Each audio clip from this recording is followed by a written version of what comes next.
Everybody wants something. Middle finger in the air, no fist pump. And me, shining Wiz, got this bitch jumping. Assalamualaikum warahmatullahi wabarakatuh. Perkenalkan, nama saya Reskulianti dan teman kelompok saya atas nama Jusriandi. Kami dari kelompok 11 akan membahas mengenai materi menganalisis hasil dan risiko. Adapun yang pertama yaitu konsep hasil investasi.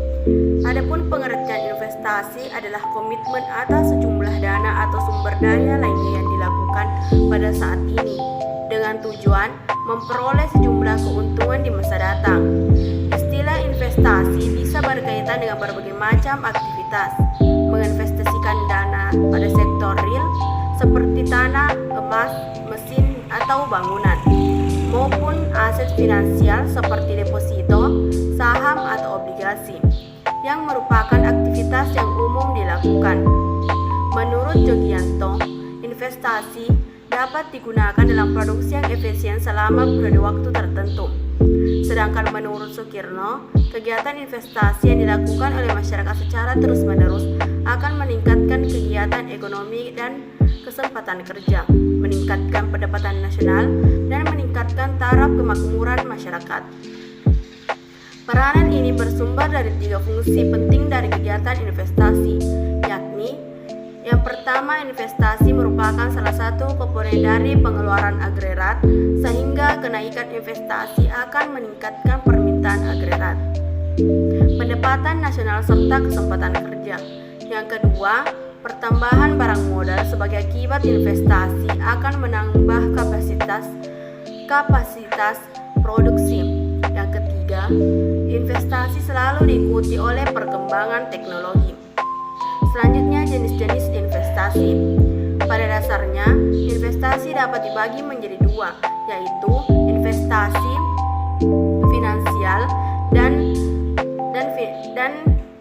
investasi aset real. Investasi pada aset finansial dapat dibagi menjadi 2, yaitu investasi langsung dan investasi tidak langsung. Investasi langsung yaitu dapat dilakukan dengan membeli aktiva keuangan yang dapat diperjualbelikan di pasar uang, pasar modal, atau pasar turunan.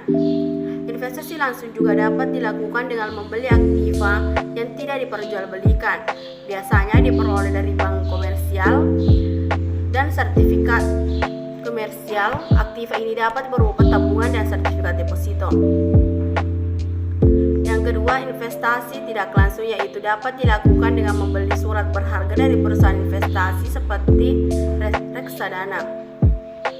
Adapun hasil dari investasi, yang pertama, pendapatan.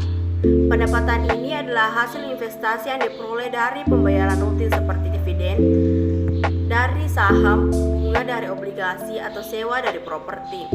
Yang kedua, pertumbuhan nilai aset adalah peningkatan nilai aset dari waktu ke waktu, misalnya kenaikan nilai saham atau properti dari harga beli awal. Yang ketiga, realisasi capital gain atau keuntungan modal. Ini terjadi saat aset dijual dalam harga yang lebih tinggi dari harga beli awalnya, menghasilkan keuntungan modal. Selanjutnya, unsur-unsur resiko investasi. Ada unsur yang selalu melekat pada setiap investasi, yaitu hasil return dan resiko atau risk. Unsur ini selalu mempunyai hubungan yang searah. Semakin tinggi resiko investasi, semakin besar peluang hasil yang diperoleh. Sebaliknya, semakin kecil resiko, semakin kecil pula peluang yang akan diperolehnya. Pada umumnya, tidak ada satupun instrumen investasi yang sepenuhnya bebas resiko. Menurut Panji Anuragan, dalam melaksanakan investasi, seorang investor diharapkan memahami adanya beberapa risiko sebagai berikut. Yang pertama, risiko finansial, yaitu risiko yang diterima oleh investor akibat dari ketidakmampuan dividen atau bunga serta pokok investasi. Yang kedua, risiko pasar, yaitu akibat menurunnya harga pasar substansial baik keseluruhan saham maupun saham tertentu akibat perusahaan atau kebijakan pemerintahan dalam bidang ekonomi. Yang ketiga, risiko psikologis, yaitu risiko bagi investor yang bertindak secara emosional dalam menghadapi perubahan harga saham berdasarkan optimisme dapat mengakibatkan kenaikan dan menurunkan harga saham. Timbulnya risiko investasi bersumber dari beberapa faktor. Menurut Kamarudin Ahmad, faktor-faktor ini dapat terjadi bersamaan atau hanya muncul dari salah satu saja. Risiko tersebut antara lain yaitu: yang pertama, risiko tingkat bunga terutama jika terjadinya kenaikan. Yang kedua, risiko daya beli disebabkan inflasi. Yang ketiga, risiko bear dan bull, tren pasar turun atau naik. Yang keempat, risiko manajemen, kesalahan dan kekeliruan dalam pengelolaan. Yang kelima, risiko kegagalan keuangan perusahaan ke arah kapalitan. Yang keenam, risiko likuiditas. Dan yang ketujuh, risiko penarikan kemungkinan pembelian kembali aset atau surat berharga oleh emiten. Yang kedelapan, risiko konversi keharusan penurunan atau aktiva. Yang kesembilan, risiko politik. Dan yang kesepuluh, risiko industri, munculnya persaingan secara homogen. Baik, materi selanjutnya akan dilanjutkan oleh teman kelompok saya. Bismillahirrahmanirrahim. Assalamualaikum warahmatullahi wabarakatuh. Perkenalkan, nama saya Yusran. Di sini saya akan menjelaskan beberapa materi saya, yaitu tentang nilai historis dan hasil yang diharapkan dalam investasi, yaitu bagian C.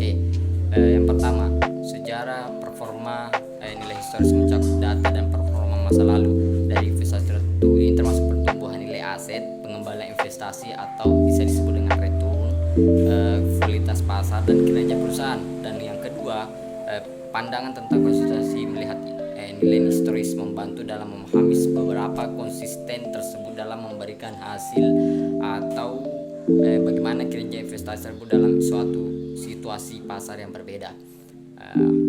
Nah, adapun hasil yang diharapkan, pertama itu proyeksi masa depan, yang kedua penilaian risiko dan imbal hasil.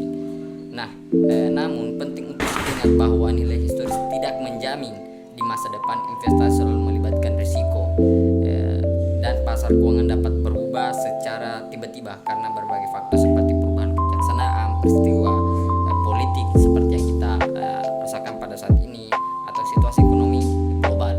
Sehingga sebagai investor yang cerdas dapat menggunakan informasi historis sebagai landasan untuk memahami risiko dan potensi imbal hasil, tetapi juga mempertimbangkan perkembangan saat ini dan faktor-faktor yang lain dapat mempengaruhi investasi di masa mendatang. Nah, diversifikasi portofolio dan regulasi secara teratur adalah pabrik yang bijaksana dalam menghadapi ketidakpastian pasar.